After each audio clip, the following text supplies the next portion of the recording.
it's not something I would recommend to anybody to do on Not a a good weekend. way to lose weight, no. If you, if you don't have anything else to do, a chemo treatment is not the way to go.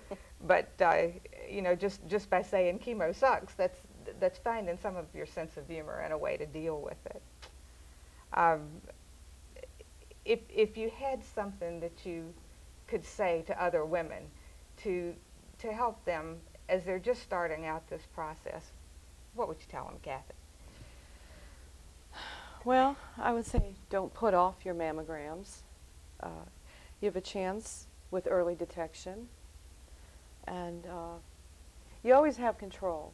It doesn't seem like you do, but you do. You work with your team, and if you have any problems, they're always there. Call them, and you'll get through this. Chemo brain will go away. Tell them what chemo brain is. Well, a little bit more forgetful than I am right now, but a lot better, where you can't remember things and you're just in a fog. And you find yourself, I've found myself leaving notes to myself to go look at my notes I've left for myself to tell me what I'm supposed to do or where I'm supposed to be. Oh, absolutely. I had notes written everywhere. And your hair will grow. I know it sounds trite, but it's true. It's more important to get healthy, and you will. You gain a sense of what is most important in examining your mortality. Things become more important. Your family, it's clear what you need to do, and you'll go on. There are other things to do after this. And every day is precious. I've found out even the lousy ones are pretty good now since going through this. Yeah. Oh, absolutely. I enjoy every day, every moment, and I'm just really glad to be here. Yeah. Well, I would say certainly don't put off mammograms, but also if you have any concerns that doesn't answer the question, to certainly pursue more tests. In my case, a mammogram didn't show anything. I went on and had ultrasound done and then a biopsy done. It wasn't until after that was done that they actually discovered that I had breast cancer. But so you felt the lump yourself? I felt the lump myself, but luckily the doctor, with my family history, decided to keep pursuing until we were absolutely sure. And to all our surprise, we didn't find anything. Even the surgeon didn't, with palpitation, didn't feel that it was breast cancer. So it wasn't until the actual biopsy was done that they discovered it in my case. So. And that's not to scare anyone, in most cases that, a mammogram would be sufficient for, I think, most cases. But if you have any other concerns, strong family history or something that just doesn't go away or whatever, certainly, take charge and be aggressive, about getting what you want done or what tests you want done. I would recommend that. Also, don't be afraid to get aggressive treatment if that's, what's recommended. Don't go the light side just so you won't lose your hair or something like that. It's, your life is more important than your hair. That'll come back, like you say. What else would I say? Also, I would say take charge of monitoring your own health care as far as learning what were the test results. Make sure you get those yourself. Don't expect that the doctor's always going to remember to tell you everything unless you ask. I mean, they try, but they're busy people too, and something might slip by. So be sure you always are on top of your own care that way, and you ask any questions, make suggestions yourself if you've done research or whatever, and you come across something you want to ask or try. The American Cancer Society has all sorts of answers to any question that you may have, and if you don't want to go online to look it up, all you have to do is drop by the cancer office on Atherholt Road here in Lynchburg, and not only will they give you answers to your questions, but if you're going through chemotherapy, they will give you a wig.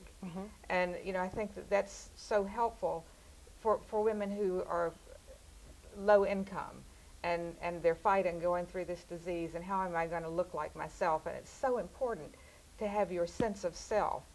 And all they have to do is just go right over there, and those women are so nice, they'll take you in the room and let you pick out a wig or try on a wig. And that's great. Yeah. I just think that's a very important service that the Cancer Society provides for people in this area.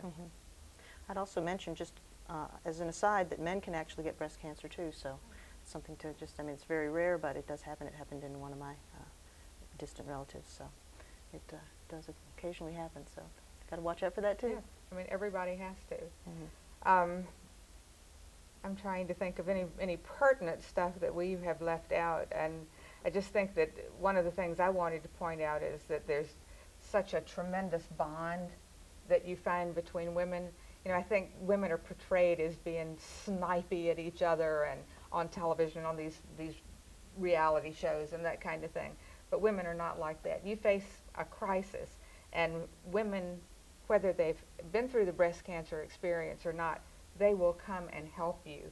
They'll put their arms around you. I've been hugged by more people in stores and over at the Pearson Cancer Center when all they do is find out that you've got a diagnosis, and they've been there and they will reach out to you. And I think that's a terrific thing to learn. I wanted to mention one group that, Please.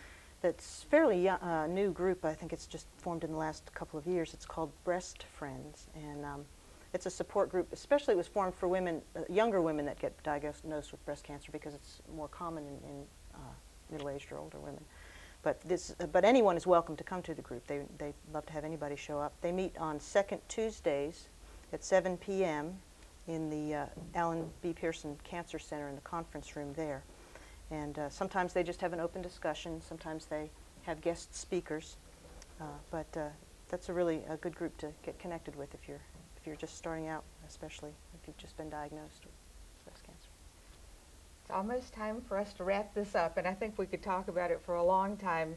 I want to thank you, Kathy, for coming and sharing this, and Marcia, and hopefully helping other women.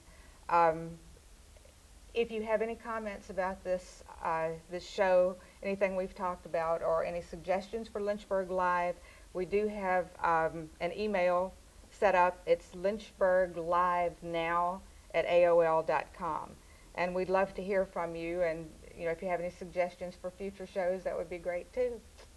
And thank you for joining us. Have a wonderful evening. And we'll be back on June 3rd, I think it is. Same bat channel, same bat time. Thank you very much. Thank you, Linda. Thank you, Linda.